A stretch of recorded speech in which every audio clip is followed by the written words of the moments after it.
Our next guest, as we mentioned, mayorsmanor.com's John Hoven. You can also follow him on twitter.com/mayorNHL. How you doing, buddy?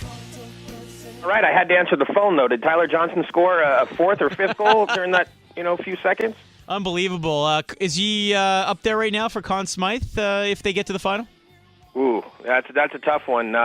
He certainly would have to be in the mix, no doubt about it, right? I mean, you're talking about an undrafted player who's, scoring in bunches, and a lot of hockey is still left to play. Obviously, they still need to win tonight, tie the game up, and then find a way to get out of the series against New York, and that's going to be a tough task when you just look down and see who's in net for the New York Rangers. But yeah, absolutely, he would definitely be in contention. I will say this: Bodog had Rick Nash at 12-1 coming into the Eastern Conference Final. I'll take Tyler Johnson well ahead of taking Rick Nash in the Conn Smythe race. I'll take Kreider over Nash at this point. Yeah, I'll take you over Rick Nash. Hey, now, be nice.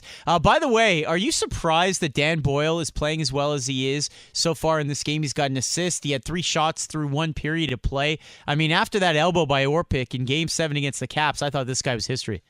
Here's the thing that we know about Dan Boyle. The guy is a warrior, and I said it last year when the San Jose Sharks decided to let him leave. That was one of the biggest mistakes among the many list of mistakes that they've made up there in San Jose. Just a true character guy, good for the locker room, good for the younger players, and he's all business. He knows what it means to play hockey in the National Hockey League. It's all about winning in the playoffs, and that's what he's committed to doing. And he doesn't get involved in any of the other BS or any of the other stuff that happens. This guy just wants to win, and he leaves it all out there on the ice. So although it was a scary situation to see, it's not that surprising to see him come back just being the warrior that he is. Chuck, talking to John Hoven of mayorsmanor.com right here on TSN 690's Game Night Montreal. All right, let's talk Ducks and Hawks. You've been following the Ducks very closely throughout this playoff. Heck of a performance in Game 1. A lot of people anointing the Hawks already. This is just a phenomenal start that the Ducks really needed to have, John. A lot of pressure down Chicago to come back in Game 2 and try and square this series. Were you surprised at how well they played in Game 1? The Hawks or the Ducks? Well, the Ducks. I wasn't surprised in the stretches that they played well. What I was more surprised by was the fact that Chicago, who outplayed them for the majority of the game, couldn't capitalize more on their opportunities. And Frederik Andersen is a guy there were a lot of question marks about coming into the playoffs, even coming into these Western Conference Finals, and you still hear people talking about the fact that Chicago has the edge in goal with Corey Crawford. That might not be the case. And coming into the series, what I thought was this. I thought it was going to come down to defense. You could make the argument that both rosters offensively were going to be able to score goals. You could possibly make the argument that Corey Crawford was better in goal, but you couldn't make the argument that Frederik Andersen was better in goal. So at best, maybe call that even. And it was going to come down to defense, where it certainly looked like the Blackhawks were going to be better, even though they were coming up, playing 4.5, maybe 5 defensemen, given their injury situation. But Anaheim finds a way to win. That's what they've done all year long. And this team, although they don't have that true stud number 1 defenseman, they do have one in the making there in Hampus Lindholm. And they just find a way to win at home. And that's really the key here. And we saw it in the first 2 rounds, even though the level of competition was different. When they were playing Winnipeg and when they were playing Calgary, you just saw that they were able to weather the storms of other teams and they were able to produce wins. It's going to be a tough task for Chicago, to win in that building, and we know they're going to have to generate at least 1 victory in Anaheim if they plan on taking the series.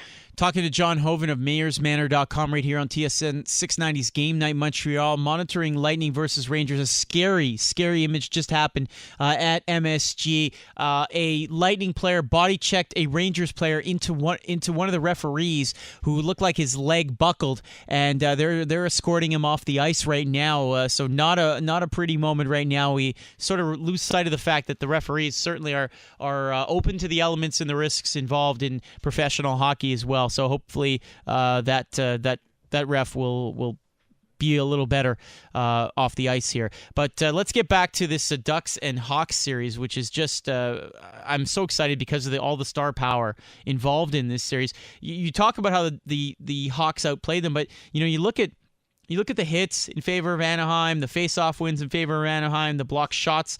Well, that's obviously an indication of the pressure that the Blackhawks had. But John, when you see 22 block shots by Anaheim in Game 1, that to me just says grit. Yeah, this team is selling out. This team knows that while they don't have a Keith or a Seabrook or one of those type of players back there, a real horse on the blue line, they know that they're going to need to get strong defense from everybody. And the other thing is not only are they getting strong defensive play from their defensemen, but how about the offensive production coming from guys out there on the blue line? 32 points now by Anaheim players on the blue line, which leads everybody else in the National Hockey League. So for as much as we in the media like to bang on them for not having a Drew Doughty or a Duncan Keith or whoever back there, they certainly are getting it done by committee, as they say. And this is just a group that has a lot of young players. I mentioned Lindholm earlier, but up there at forward, you also have to like Silverberg, the player they picked up in the Bobby Ryan trade. There are some young kids that are coming, and while a lot of attention has been put on players like Emerson Edom and perhaps even on Devontae Smith-Pelly before he was dealt, you know, the real players coming up through the system could be a guy like Lindholm and could be a guy like Silverberg. John Hoven joining us here on TSN 690 talking about the Ducks and Blackhawks series. All right, so what does Chicago have to do better in Game 2? Is it essentially just finishing better?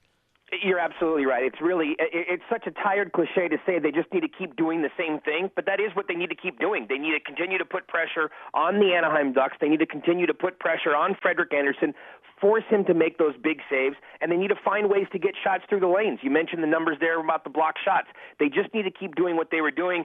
It was an exciting 20 minutes, opening 20 minutes.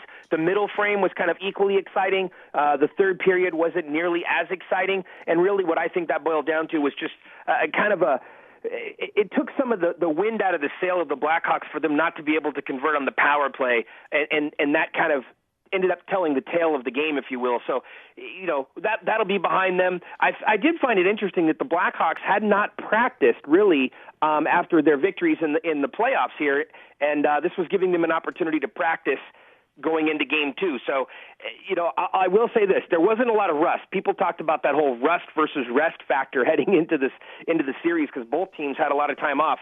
These two teams came out flying in the first period, and they kept their foot to the pedal for the better part of 40 minutes. So we'll have to see if Game 2 is going to be nearly as exciting tomorrow night at the Honda Center. He is John Hoven. MayorsManor.com is the website. Mayor NHL on Twitter if you want to follow him there. John, thank you so much as always. Always good to talk to you.